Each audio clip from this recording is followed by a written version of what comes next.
Cavalry FC ছাড়ার পর নতুন গন্তব্যে সমিত সোমের দিকে তাকিয়ে রয়েছে পুরো ফুটবল বিশ্ব।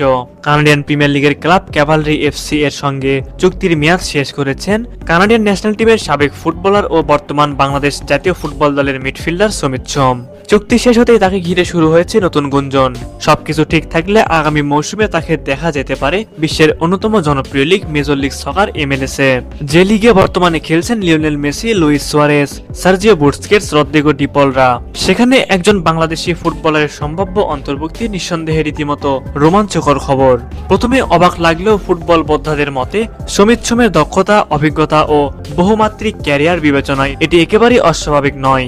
বিশ্বস্ত সূত্রের খবর অনুযায়ী সমিত সোমকে দলে ফেরাতে আগ্রহ দেখাচ্ছে আমেরিকা সহ বিভিন্ন দেশের একাধিক ক্লাব। তবে এই দৌড়ে আপাতত এগিয়ে রয়েছে একটি আমেরিকান MLS ক্লাব, যদিও ক্লাবের নাম এখনো আনুষ্ঠানিকভাবে প্রকাশ করা হয়নি। তবু আলোচনায় স্পষ্ট, সমিত সোমের পরবর্তী গন্তব্য হতে পারে যুক্তরাষ্ট্রই।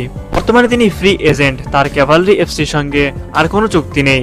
ফলে যে কোনো ক্লাবের জন্যই তাকে দলে টানার সুযোগ তৈরি হয়েছে, যা সমিতের বাজার মূল্য আরো বাড়িয়ে দিয়েছে। 5 সেপ্টেম্বর 1997 সালে জন্মগ্রহণ করা সমিত সোম ফুটবল ক্যারিয়ারের শুরু থেকেই প্রতিভার স্বাক্ষর রেখে চলেছেন। 2015 সালে তিনি এফসি এডমন্টনের একাডেমি প্রোগ্রামে যোগ দেন। একই সময়ে তিনি ভর্তি হন আলবার্টা বিশ্ববিদ্যালয়ে, যেখানে বিশ্ববিদ্যালয় দল আলবার্টা গোল্ডেন রিয়ার্স এর হয়ে মাত্র 12 ম্যাচে করেন 6 গোল। তার দুর্দান্ত পারফরমেন্সের স্বীকৃতি হিসেবে তিনি অর্জন করেন CWUA rookie of the year পুরস্কার, যা তার ক্যারিয়ারের সবচেয়ে বড় অর্জনগুলোর মধ্যে একটি।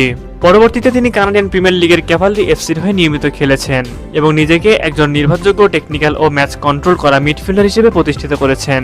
সমিত সোম আগে কানাডার হয়ে খেললেও 2025 সালে তার ক্যারিয়ারে আসে এক ঐতিহাসিক মোড়।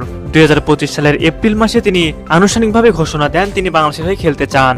এরপর 5 মে 2025 বাংলাদেশি পাসপোর্ট সংগ্রহ করেন। তার ঠিক পরদিন অর্থাৎ 6 মে তিনি ফিফা থেকে স্বীকৃতি পান। চলতি বছরের 10 জুন 2027 এএফসি এশিয়ান কাপ বাছাই পর্বে সিঙ্গাপুরের বিপক্ষে ম্যাচে বাংলাদেশের জার্সিতে অভিষেক ঘটে সমিত সোমের। যদিও ম্যাচের ফলাফল হতাশাজনক ছিল, তবে সমিত সোমের উপস্থিতি ছিল দারুণ। সবকিছু ঠিক থাকলে শিগগিরই সমিত সোমের ভবিষ্যৎ নিয়ে আসতে পারে বড় ঘোষণা।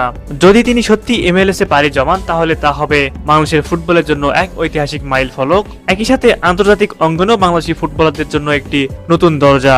এখন শুধু সময়ের অপেক্ষা। বল পায়ে মাঠে নামার মতোই ক্যারিয়ারের এই গুরুত্বপূর্ণ মুহূর্তে সমিত সোম আবারও প্রমাণ করতে যাচ্ছেন স্বপ্ন দেখলে, পরিশ্রম করলে বাংলাদেশি হয়েও বিশ্বমঞ্চে জায়গা করে নেওয়া সম্ভব। সবকিছু ঠিক থাকলে এবার হয়তো আমরা সমিত সোমকে দেখতে পাবো মেজর লিগ সকারের ঝলমলে আলোয়।